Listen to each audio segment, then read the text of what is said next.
নমস্কার, আপনারা দেখছেন জেলার 1 নম্বর online TV channel Birbhum RC TV. শুরু করছি আজকের সংবাদ। বিস্তারিত সংবাদে যাবার আগে দেখে নেব সংবাদ শিরোনাম। প্রাক্তন প্রধানমন্ত্রী রাজীব গান্ধীর প্রয়াণ দিবস পালিত হল সিউড়িতে।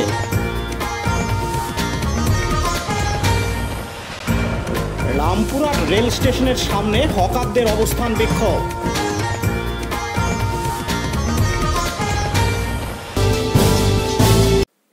ইন্দিরা গান্ধী ও ফিরোজ গান্ধীর জ্যেষ্ঠ পুত্র হলেন রাজীব গান্ধী।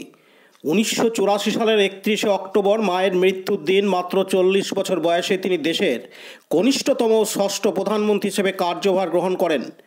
1991 সালের 21শে মে অর্থাৎ আজকের দিনে তিনি জঙ্গির আক্রমণে নিহত হন। প্রতি বছরের মতো এবারেও জাতীয় কংগ্রেস ও আইএনটিইউসির উদ্যোগে যথাযোগ্য মর্যাদায় তার প্রয়াণ দিবস পালিত হলো সিউড়িতে। সিউড়ির লালকুঠি পাড়ায় অবস্থিত রাজীব গান্ধীর মূর্তির সামনে হলো একটি ছোট্ট শ্রদ্ধার্ঘ্য অনুষ্ঠান। প্রথমে 1 মিনিট নীরবতা পালন করার পর তার জীবনের নানা দিক তুলে ধরা হয়। জাতীয় সঙ্গীত দিয়ে অনুষ্ঠানের পরিসমাপ্তি ঘটে। এদিন উপস্থিত ছিলেন বিভিন্ন স্তরের নেতৃত্ববৃন্দ। এদিন জেলা কংগ্রেসের কার্যকারী সভাপতি মৃণালকান্তি বসু জানান, কংগ্রেসের পক্ষ এবং আইএনটিইউসির পক্ষ থেকে প্রত্যেক বছরে আমরা এই দিনটি পালন করি। 21শে মে রাজীব গান্ধীর প্রয়াণে আজকে 34তম পড়ল। তাই এই লালকুঠি পাড়ায় যে মূর্তিটা আছে এটা সিউড়ি পৌরসভার বানানো। তা আমরা পৌরসভাকে অনুরোধ করব এই মূর্তিটা আরও ভালোভাবে তৈরি করা হয় এবং অন্য জায়গায় বসানোর ব্যবস্থা করা। এইটা আমরা আজকে সিদ্ধান্ত নিয়েছি, আমরা পৌরসভার দৃষ্টি আকর্ষণ করব।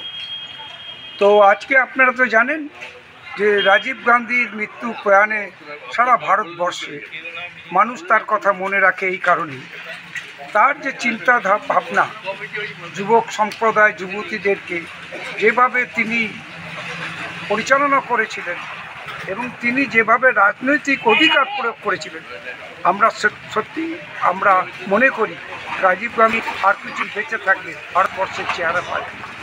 ভারতবর্ষে এই মানুষকে মনে রাখে, এই কারণ সবাই মনে রাখে। কারণ মোবাইলকে আপনারা তো জানেন, টেকনোলজি যে মোবাইলের সংখ্যা 120 হারিয়ে গেছে। 120 কোটি মানুষ, তার মধ্যে 120 কোটি মানুষ। এটা অনেক দিন আগেই হতো, বামপন্থীদের বাধাই হয়নি ভারতবর্ষে। সেই জন্য আজকে আমরা মনে করি যে রাজীব গান্ধীর যে চিন্তা ভাবনা, চিন্তা শক্তি, সেটা ভারতবর্ষের মানুষের মনে গেঁথে আছে। তাই আমরা আজকেই তার মৃত্যু দিবস করলাম এবং আমার সঙ্গে যারাই সহকর্মীরা ছিলেন। কার উপস্থিত ছিলেন? আমার সঙ্গে ছিলেন দেবকুমার দত্ত, নিত্যনারায়ণ বড়াল, জামাল উদ্দিন আহমেদ, আমাদের কাশীনাথ দাস, তারপরে আমাদের নাসির, যোগের, দীপক, এরা সবাই অনেকেই ছিল এবং আমি মনে করি তাদের সহযোগিতায় এই কর্মসূচি সাফল্য লাভ। আপনার নাম? মৃণালকান্তি বসু, কার্যকরী সভাপতি বীরভূম জেলা কংগ্রেস কমিটি ও সভাপতি আইএনটিইউসি জেলা কমিটি।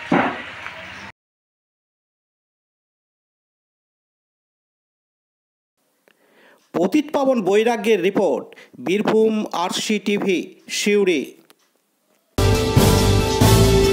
এখন বিজ্ঞাপন বিরতি, ফিরে আসছি বিরতির পর। সব থেকে ভালো চিকিৎসা সবচেয়ে কম খরচে, সবচেয়ে কম খরচে। সব থেকে ভালো চিকিৎসা সবচেয়ে কম খরচে, সবচেয়ে কম খরচে। বিশ্বমানের স্বাস্থ্য পরিষেবা মিলবে দিনে রাতে, বিশ্বমানের স্বাস্থ্য পরিষেবা মিলবে দিনে রাতে। মণি মহেশ হসপিটাল, মণি মহেশ হসপিটাল, মণি মহেশ হসপিটাল, মণি মহেশ হসপিটাল। মণি মহেশ হসপিটাল, দুবরাজপুর, বীরভূম। ফিরে এলাম বিরতির পর। হকারদের পুনর্বাসনের দাবিতে রেল স্টেশনে বিক্ষোভ দেখালো তৃণমূল কংগ্রেসের শ্রমিক সংগঠন আইএনটিটিইউসি।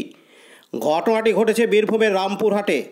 আজ মঙ্গলবার 21শে মে রামপুরহাট রেল স্টেশনের সামনে অবস্থান করে বিক্ষোভ দেখায় তারা।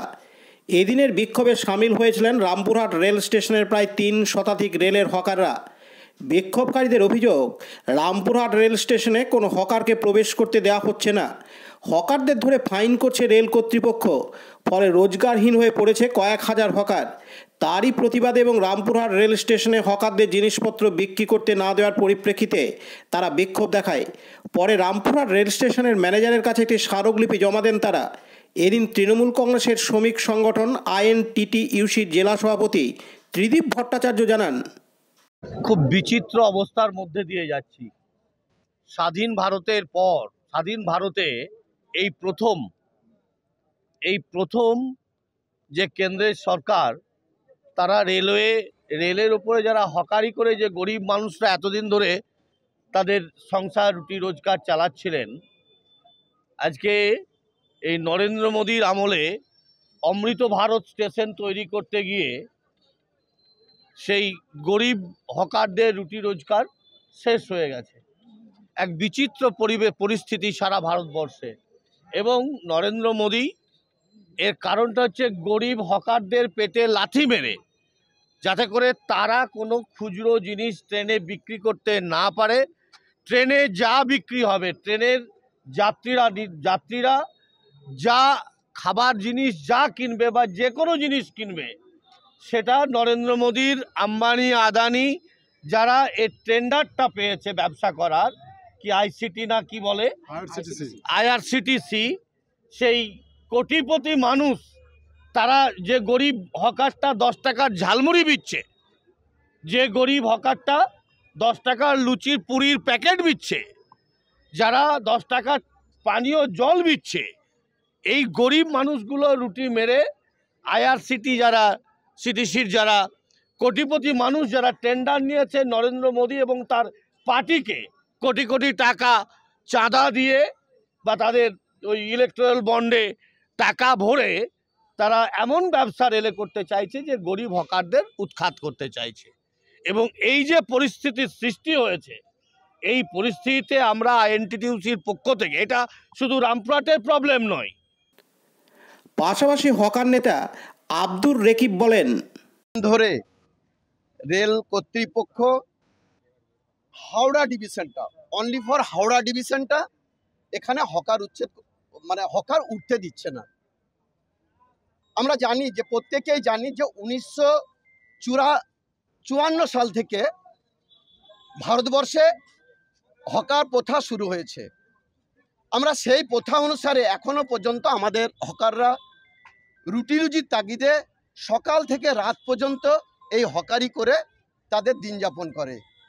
আমরা দেখছি কেন্দ্র সরকারের একটা অবৈধ প্রচেষ্টা, অনৈতিক প্রচেষ্টা, যে প্রচেষ্টায় ওই হকারটাকেও বেসরকারিকরণ করতে চাইছে।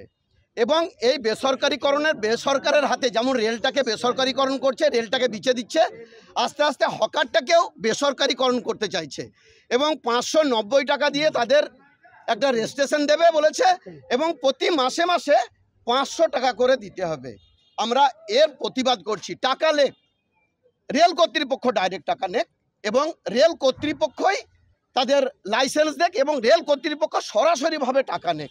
আমরা চাইছি না এর মাঝে কোনো মিডিয়া বা দালাল আসুক। দীপু মিয়ার রিপোর্ট, বীরভূম RCTV, রামপুরহাট। আজকের সংবাদ এই পর্যন্ত। পরবর্তী সংবাদের জন্য চোখ রাখুন বীরভূম RCTVর পর্দায়। নমস্কার।